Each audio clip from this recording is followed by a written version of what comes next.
Mas de onde veio a linguagem ser diferente, a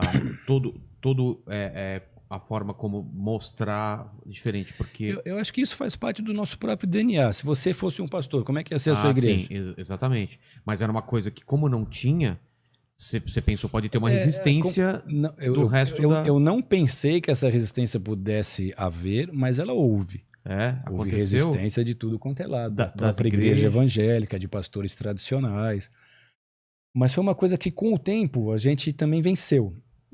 A gente também superou, porque era de se compreender. Você fala, poxa, chega uma igreja, uma molecada, cabeludo, o pastor nem interno usa. O púlpito do cara é uma prancha. De onde veio esse cara? Então os mais antigos começaram a dizer que a gente deixava o pessoal fumar maconha na igreja, que a Bola de Neve era a igreja dos maconheiros. É mesmo? Tinha esse papo? Tinha. Porque o que aconteceu? Os jovens das igrejas deles começaram a ficar interessados e começaram a querer conhecer e começar a ir. Foi aquela revolução que você lembra como é que era. Um salãozinho para 300 pessoas e a 700.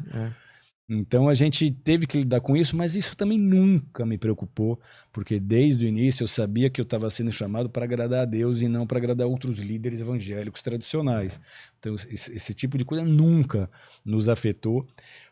Mas grandes líderes falaram da gente. O Silas Malafaia, que é um pastor amigão meu hoje, na época ele foi pro ar falar, essas igrejas porque fica falando da gente, né?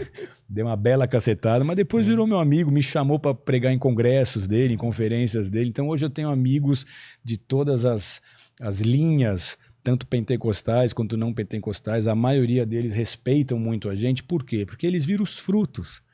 Então o nosso lema na época era não gasta tempo se defendendo, dá fruto, que pelos frutos a gente vai ser conhecido. A gente se apegou muito nisso, né?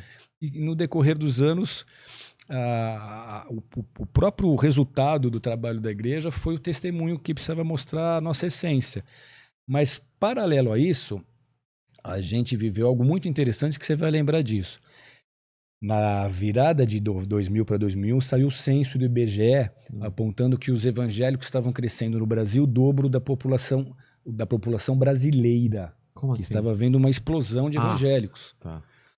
Então, alguma agência de notícias, talvez a Reuters, eu não sei, fez uma matéria mostrando que os evangélicos cresciam porque eles inovavam.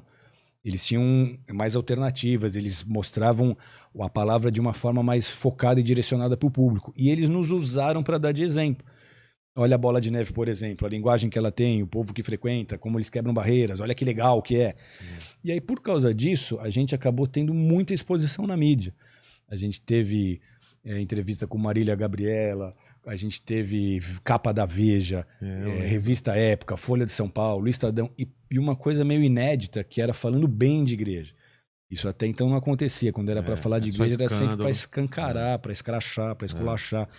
E essas matérias falando bem, falando que a igreja era diferente, que fazia o trabalho, mostrando um lado que normalmente não se mostrava na mídia.